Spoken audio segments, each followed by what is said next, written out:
55 वर्षाच्या संसदीय कारकिर्दीनंतरही अविरतपणे जनसेवेचा वसा घेतलेले आपल्या सर्वांचं लाडकं नेतृत्व देशाचे नेते आदरणीय शरदचंद्रजी पवार साहेबांना विनंती करतो की आपण सभेला संबोधित करावं.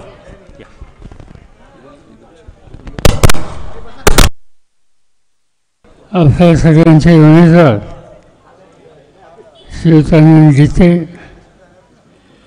ज्यांचे विचार आपण या ठिकाणी ऐकले ते शिवसेना उद्धव ठाकरे यांचे सहकारी नेते सुभाष देसाई, भारतीय शेतकरी कामगार पक्षाचे नेते जयंत पाटील, सुषमाताई नंदारे, व्यासपीठाचे अन्य सगळे सहकारी आणि उपस्थित बंधू भगिनी,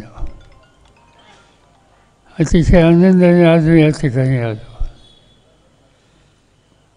महाराष्ट्राच्या कानाकोपऱ्यामध्ये जी काही देशाची आजची स्थिती आहे त्याला उत्तर शोधावं, लोकांना संबोधित करावं, लोकांना एकत्रित करावं आणि देशामध्ये परिवर्तन कसं होईल याची काळजी आम्ही सगळेजण एका विचाराने करतो.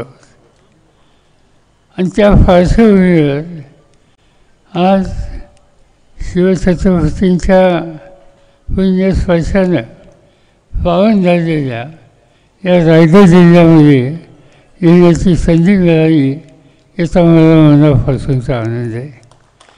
शिवछत्रपती एक अलग राजे होते.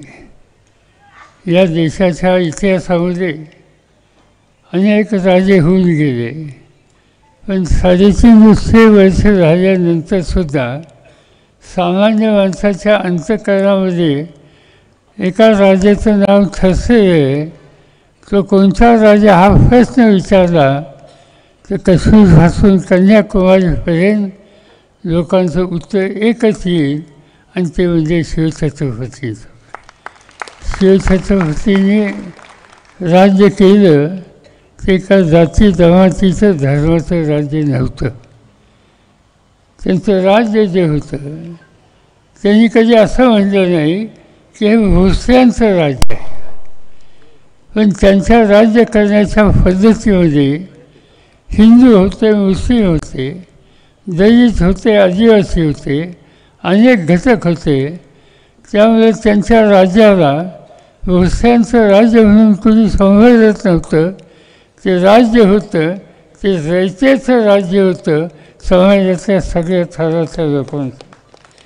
आणि म्हणून ते राज्य त्यांनी उभं करून जगाच्या देशाच्या समोर एक आदर्श केला आणि त्यासंबंधीची मुहूर्तमेढ या रायगड जिल्ह्यातून झाली.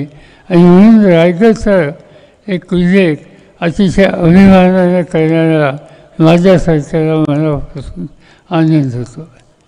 निवडणूक आली, अनेक निवडणुका आपण पाहिल्या, पण यावेळची निवडणूक एक आगळी वेगळी आहे, एक आव्हानाची निवडणूक ही आहे. आज देशाच्या समोर अनेक प्रश्न आहेत. ज्यांच्या हातामध्ये सत्ता आहे त्यांनी अनेक गोष्टी लोकांच्या समोर सांगितल्या, पण प्रत्यक्षपणानं लोकांची फसगत करण्याचा उद्देशाचा प्रयत्न केला. या देशामध्ये आधीच्या वक्त्यांनी सांगितलं कोणते प्रश्न आहेत, अनेक प्रश्न आहेत. रावण हा जो होता त्याला 10 तोंडे होती असं म्हणतात. आज या देशामध्ये मोदींच्या राज्यात प्रश्न कोणता असा आहे हा प्रश्न विचारला तर त्या रावणाच्या 10 तोंडासारखं एक तोंड त्या ठिकाणचा नाही. अनेक प्रश्न या ठिकाणी. महागाईचा प्रश्न मोदींनी सांगितलं.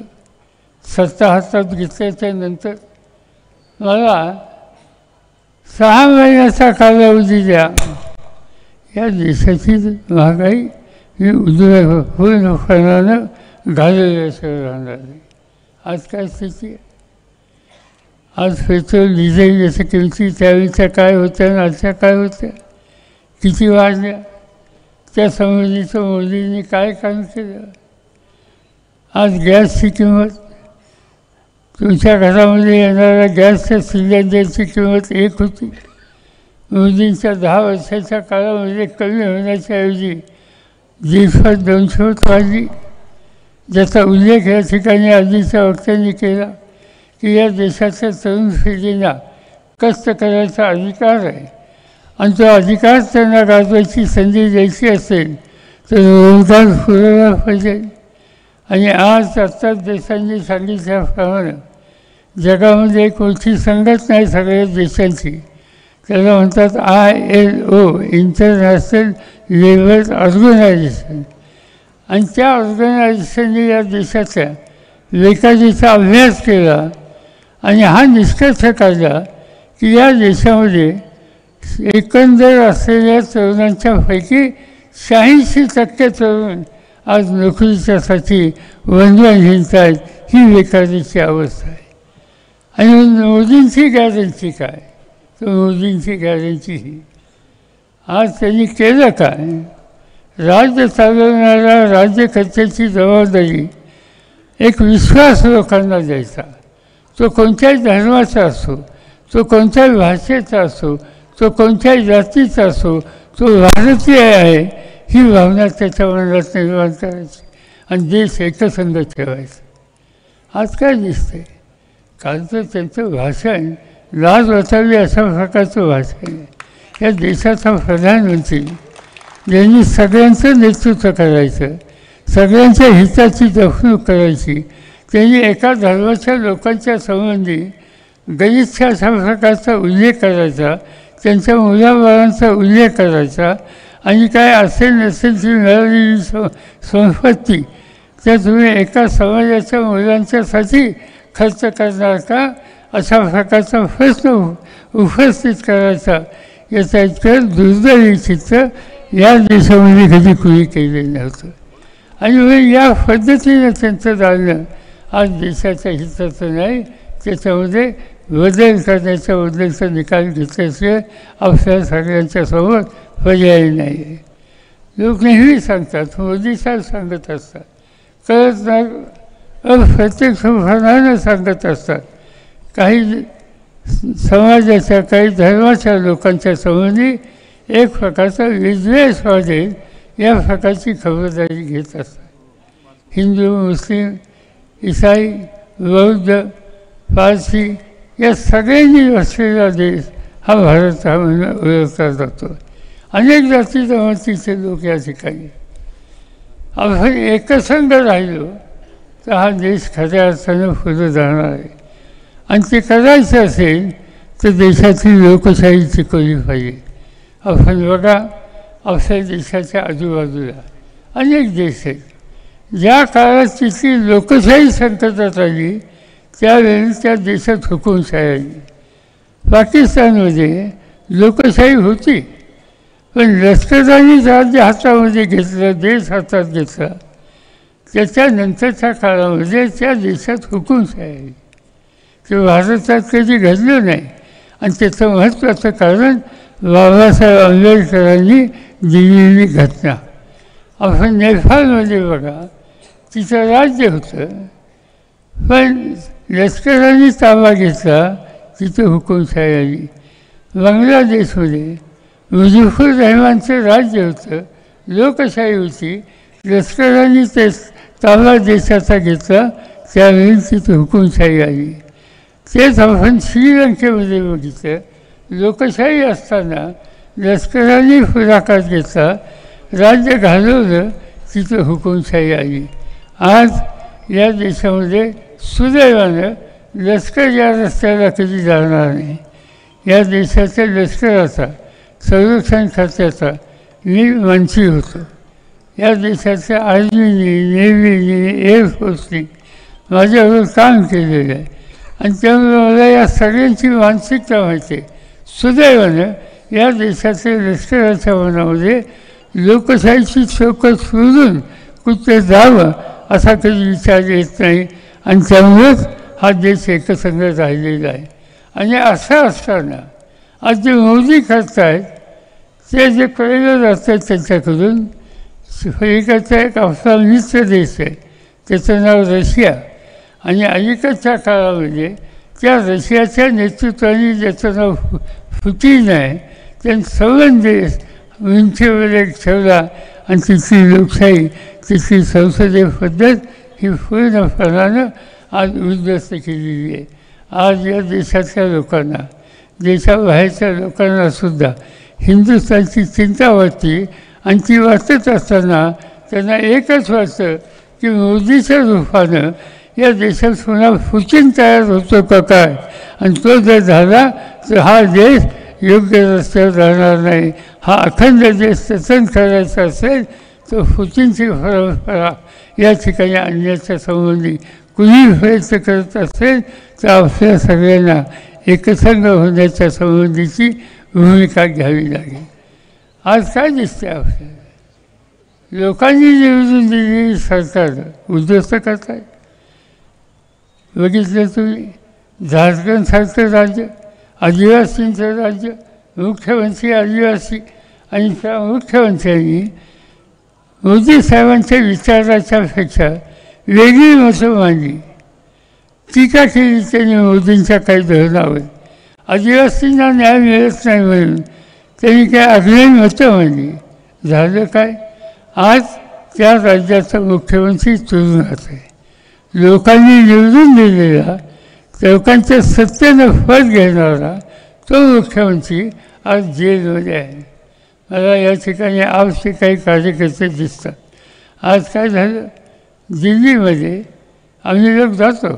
पार्लमेंटचं अधिवेशन असल्याच्या नंतर आम्ही अनेक महिने दिल्लीमध्ये राहतो.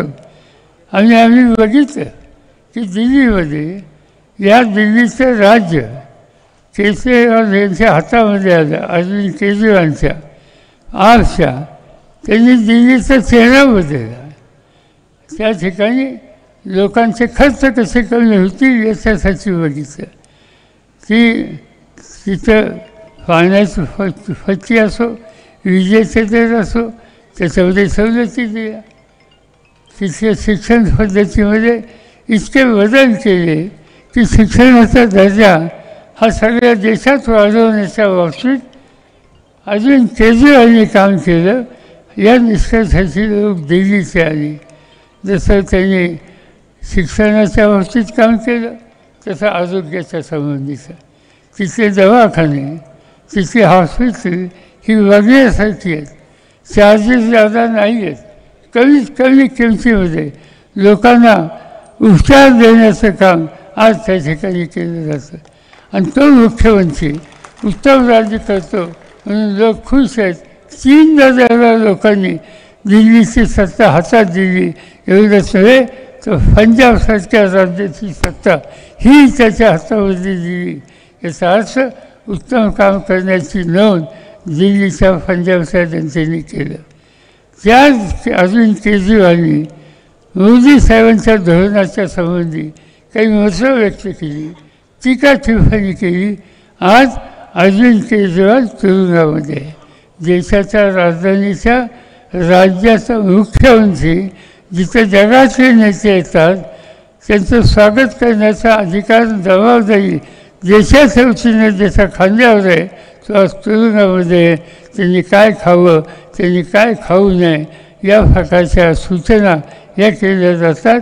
आणि एकंदर त्या तुरुंगातून राहण्यानं त्याच्या एकंदर शारीरिक परिस्थितीवर चिंताजनक स्थिती निर्माण होईल याची काळजी त्यांनी केली. अशी स्थिती निर्माण केली याबद्दलची चर्चा आज दिल्लीमध्ये घराघरामध्ये. आणि यातून एकच गोष्ट स्पष्ट होती की हे मोदी, हे राज्यकर्ते या देशात लोकशाहीवर विश्वास न ठेवणारे आहेत. अनेक गोष्टी सांगता येतील. बाबासाहेब आंबेडकरांनी ही घटना तुम्हाला मला दिली. त्या घटनेच्यामुळे आपण देश एकसंघ ठेवू शकलो. अनेक गोष्टी या देशामध्ये घडल्या. आजूबाजूच्या देशाची उदाहरणं मी दिली. तिथं संकट आली, पण भारतामध्ये ते संकट कधी आलं नाही. आणि त्याचं महत्त्वाचं कारण बाबासाहेबांनी जे संविधान, जी घटना ही तुम्हाला आम्हाला दिली, त्यामुळे हे सगळं होऊ शकतं. आज ती घटना संकटामध्ये येते. आज अनेक लोक मोदी साहेबांच्या जवळचे जाहीरपणाने सांगतात की आम्हाला या देशाची घटना बदलायची. हेगडे नावाचे एक मंत्री बंगलोरचे मोदी साहेबांच्या संस्थेचे त्यांनी जाहीरपणाने सांगितलं की आम्हाला 450 जागा निवडून द्या, कारण या देशाच्या घटनेत बदल करायची ताकद मोदींची व्हावी, म्हणून त्यासाठी आम्हाला विचार द्या. उत्तर प्रदेशमध्ये लालू सिंह नावाचं एक भाजपचे खासदार आहे, त्यांनी हेच सांगितलं की सध्याची घटना ही कुचकावणी आहे, त्याच्यात बदल करायचा, त्याची आवश्यकता आहे, आणि ते करायचं असेल तर मोदी साहेबांचे हात बळकट करा, त्यांना 400पेक्षा जास्त जागा द्या. ज्योतिर्विद्या नावाची एक भगिनी राजस्थानची खासदार होती, त्यांनी जाहीरपणाने सांगितलं मोदींच्याकडे सत्ता द्या, त्यांची शक्ती वाढवा, त्यामुळं आपण देशामध्ये घटना बदलू शकू. याची प्रत्येक व्यक्ती ही भाजपची आहे.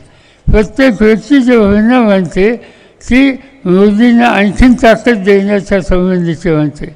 आणि उद्या मोदींना शक्ती मिळाली आणि घटना जर बदलली गेली, बाबासाहेबांचा तुमचा माझा सगळ्यांचा अधिकार हा जर उद्ध्वस्त झाला तर देश संकटात आल्याशिवाय राहणार नाही. आणि म्हणून या सगळ्या प्रश्नाच्यासाठी आपण जागरूक राहिलं पाहिजे. काही झालं ते हिंदू मुस्लिम, ईसाई हिंदू, शीख आणि मुस्लिम, शीख आणि हिंदू या प्रकारचं एक अंतर हे वाढवण्याच्याबद्दलचा प्रयत्न करतात. मी अनेक वेळा बघितलं. मला आता विधानसभेत आणि लोकसभेत आणि राज्यसभेत जाऊन 56 वर्ष झाली. 56 वर्षाच्या पूर्वी पहिल्यांदा मी निवडून आलो आणि त्या दिवसापासून आजपर्यंत कधीही लोकांनी मला बाजूला ठेवलं नाही.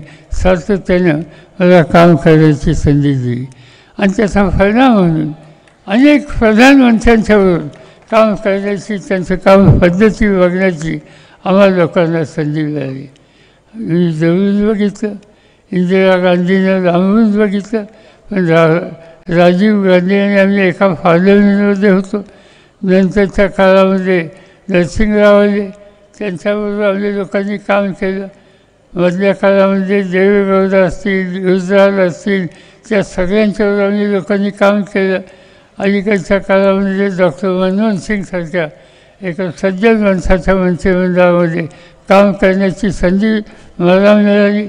ह्या सगळ्यांचा कारभार बघितला आणि मोदींचा कारभार बघितला तर जमीन आसमानाचा फरक आहे.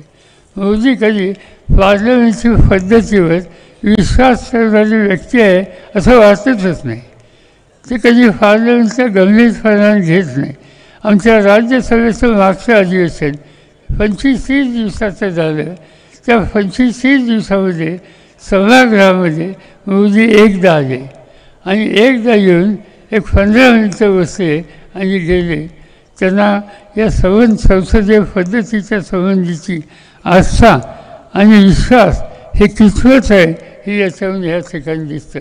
आणि मग ज्या माणसाला, ज्या व्यक्तीला संसदीय पद्धतीवर विश्वास नाही, समाजातल्या सगळ्या लोकांना एकत्रित ठेवण्याच्या संबंधीची दृष्टी नाही, तर त्याच्या हातामध्ये हिंदुस्थानची सूत्र, भारताची सूत्र ही ठेवणं हे आपल्या हिताचं नाही आहे.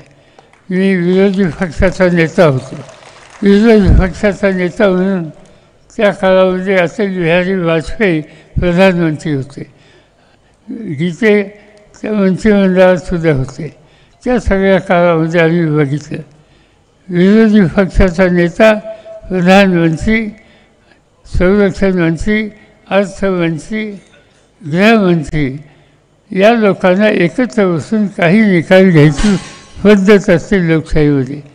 त्या काळामध्ये मला आठवतं आहे की अनेक वेळेला काही राष्ट्रीय प्रश्नाच्यासाठी अटल बिहारी वाजपेयी हे बैठक बोलत असत, सिनियर मंत्र्यांना बोलत असत, विरोधी पक्ष नेता म्हणून मलाही बोलत असत. त्या ठिकाणी वैचारिकदृष्ट्या आमच्यामध्ये अंतर होतं, पण देशहिताचा प्रश्न, देशाचा ऐक्याचा प्रश्न हा जर पुढे आला तर वाजपेयीसुद्धा हे विरोधक आहेत, त्यांचं मत स्वीकारणार नाही अशी भूमिका कधी घेत नव्हती. तो आदर्श हल्लीच्या प्रधानमंत्र्यांनी जर ठेवला असता तर आजचे दिवस आले नसते. आणि त्यामुळं आजचे प्रधानमंत्री हे देशाच्या ऐक्याच्या दृष्टीनं मूलभूत प्रश्नाला गती देण्याच्या दृष्टीनं कितपत उपयुक्त ठरते याची चिंता आज लोकांना पडलेली आहे. आणि म्हणून नुसती चिंता करून चालणार नाही, निकाल घ्यावे लागतील. आणि तो निकाल घ्यायचा असेल तर उद्याच्या निवडणुकीच्या दिवशी तुम्ही मतदान केंद्रावर जाल, पहिल्यांदा मतदानाची टक्केवारी वाढवा. तुम्हाला आश्चर्य होतील, आत्ता निवडणुका झाल्या पहिला टप्पा, आणि पहिल्या टप्प्यामध्ये महाराष्ट्रामध्ये नागपूरसारखी आपली दुसरी राजधानी, त्या ठिकाणी 50%पेक्षा कमी मतदान झालं. आणि दुसऱ्या बाजूनं गडचिरोलीसारखा आदिवासींचा जिल्हा, तिथं 70% मतदान झालं. म्हणजे आदिवासी गरीब लोकांची संख्या जिथं जास्त आहे तिथं 70% मतदान होतं. आणि जी राज्याची दुसरी राजधानी आहे, सुविध लोकांचं शहर आहे, तिथं होतं 50च्या खाली आज मतदान होतं. हे चित्र काही चांगलं नाही. आणि म्हणून त्यातनं काहीतरी आपण धडा घेऊया आणि मतदानाच्या दिवशी आपलं मतदान 80% 90% कसं होईल याची काळजी घेऊ. आणि नुसतीच काळजी घेणार नाही, त्याची काळजी घेत असताना वचन असं दाबू की मशालीच्या वरचे मताचा शिक्का तुमचा पडेल. आणि आज या देशामध्ये राज्यामध्ये परिवर्तन करायचं, अनंतराव गीतेंना विजयी करायचं, ती आपली इच्छा त्या ठिकाणी करू.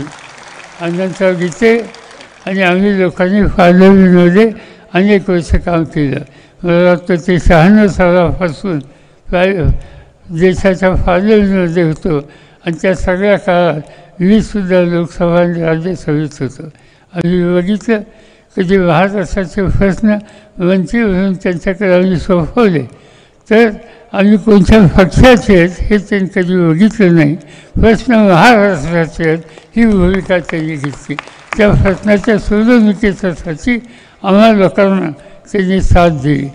आणि हे सगळं करत असताना इतके वर्ष सत्तेत काम करायची संधी मिळाल्याच्या नंतर स्वच्छ कारभार, सामान्य माणसाची विनम्रता हे सूत्र त्यांनी कधी सोडलं नाही.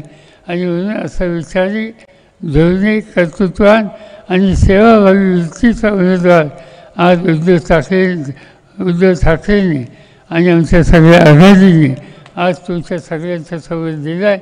त्यांच्या मशालीच्या संबंधित समोरचं वचन द्यावा, मोठ्या मतांनी त्यांना विजयी करा. आणि मी तुम्हाला खात्री देतो की आज ही जी मोदीशाही आहे, आज जी एक मजबूर लोकांच्या हिताची जपणूक करण्याची नीती मोदींनी या देशात चालवली आहे, आज या देशाच्या हिंदू सोडून बाकीच्या अन्य धर्माच्या लोकांच्यामध्ये एक प्रकारची चिंतेची परिस्थिती ज्या मोदींनी तयार केली, त्या सगळ्याला उत्तर हे याच पद्धतीने आहे. आणि ते उत्तर आनंद गीतेंना संसदेमध्ये पाठवा. मी महाराष्ट्राच्या अनेक ठिकाणी गेलो, महाराष्ट्राचा मूळ बदललेला आहे. मी जे पाहतो आहे, मी सातारला गेलो, हजारोच्या संख्येने लोक होते. अहमदनगरला गेलो, अक्षरशः हजारोच्या संख्येने लोक होतो. औरंगाबादला गेलो, जालन्याला गेलो, परभणीला गेलो, अमरावतीला गेलो, काल वर्ध्याला गेलो. या सगळ्या भागामध्ये कुठेही गेलं तर एक चित्र दिसतंय, लोकांना बदल हवा आहे. आणि तो बदल हवा आहे, लोकांना मोदी नको आहे. आणि ते मोदी नको असेल तर पर्याय ही जी आघाडी आम्ही सगळ्यांनी बसून केली ती इंडिया आघाडी केली. काही लोक असं म्हणतात की आघाडी तुम्ही केली, यांच्याकडे मोदी आहे, तुमच्याकडे कुणाचं नाव आहे? आम्ही त्याचा विचारच करत नाही. मला आठवतं आहे की 1977 साली मी महाराष्ट्राच्या मंत्रिमंडळामध्ये होतो. आणि त्या काळामध्ये एक वेगळी स्थिती देशात निर्माण झाली. लोक अस्वस्थ होते. जयप्रकाश नारायणांनी आवाहन केलं, कुठला एक पक्ष नव्हता. जयप्रकाशच्या आव्हानाला लोकांनी प्रतिसाद दिला आणि संपूर्ण देशाचं राज्यकर्ते बदलले. त्यावेळेला एक पक्ष नव्हता, कुठल्या एका विशिष्ट पक्षाचं सरकार बनण्याची स्थिती आहे का नाही याची चिंता होती. पण या देशाच्या जनतेने लोकांना निवडून दिलं. निवडणूक झाल्यावर ज्यांचा पक्ष झाला आणि निवडणूक झाल्यावर ज्यांचं नाव कधी निवडणुकीमध्ये फुरलं नव्हतं ते मोरारजी देसाई देशाचे प्रधानमंत्री झाले आणि देशाचा कारभार त्यांनी चालवला.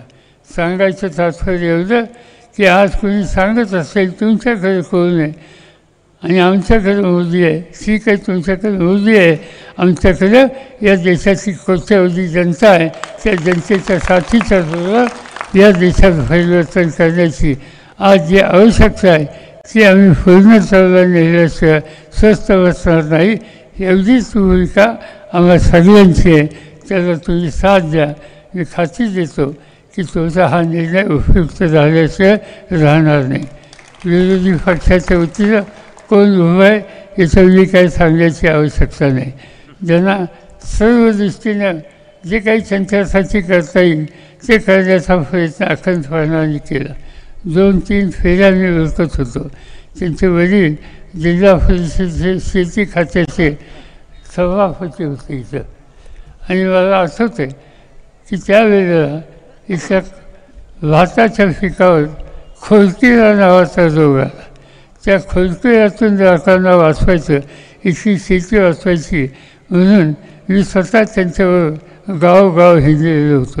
इथं ज्या ज्या वेळी संकट आली त्यावेळेला मी स्वतः या जिल्ह्यामध्ये येऊन लोकांची सुखदुःखाशी समोर झालो होतो.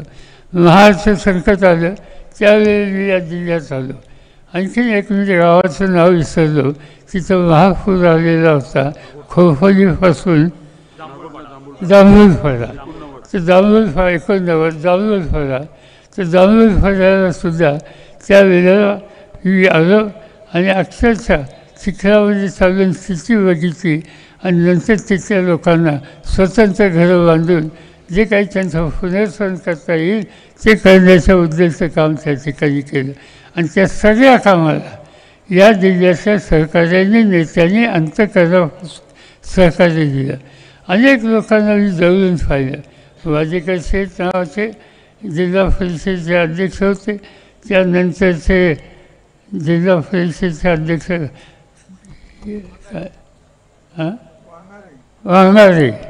वांगारे होते. त्यांचं काम आम्ही लोकांनी पाहिलं. अगदी मीनाक्षीताईपर्यंत जे सगळे नेतृत्व करण्याच्या संबंधीची भूमिका ज्यांनी या जिल्ह्यामध्ये केली त्या सगळ्यांचं काम करण्याची पद्धत आम्ही लोकांनी बघितली. मग त्याच्यात प्रभाकर पाटील असतील, जी पाटील असतील, दत्ता पाटील असतील आणि हल्लीचे व्यासपीठाचे सगळे नेते असतील आणि त्याहीपेक्षा या जिल्ह्याच्या माध्यमातून सवन, शेती, शिक्षण या सगळ्या क्षेत्रामध्ये ज्यांनी आदर्श काम केलं त्यांचा उल्लेख या ठिकाणी करणं मला योग्य असतं. नारायण नागू पाटील यांचे आजोबा ना, त्यांचे आजोबा आणि त्यांनी आणि त्यांच्या अनेक सहकार्यांनी व ते कोणते असतील यांनी या जिल्ह्यामध्ये अत्यंत मोलाची कामगिरी केली. ती स्थिती आपल्याला आता निर्माण करायची आणि ती स्थिती निर्माण करायची असेल तर चुकीच्या प्रवृत्ती मग ते दिल्लीपासून ते आपल्या गावापर्यंत ज्या कोणी असतील त्याच्यात बदल करणं हेच निर्णय तुम्हाला मला सगळ्यांना घ्यायचा आहे. त्याच्यासाठी मशाल तुम्ही लक्षामध्ये ठेवा आणि या जिल्ह्याचं नाव लौकिक वाढवा हीच विनंती करतो आणि माझे 2 शब्द संपतो.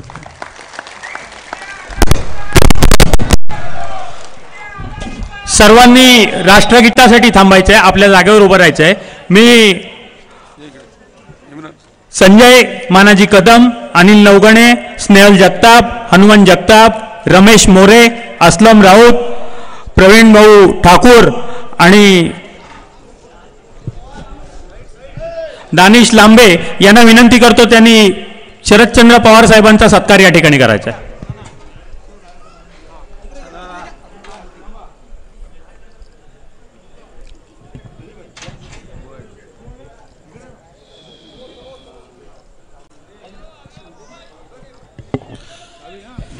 छत्रपती शिवाजी महाराज की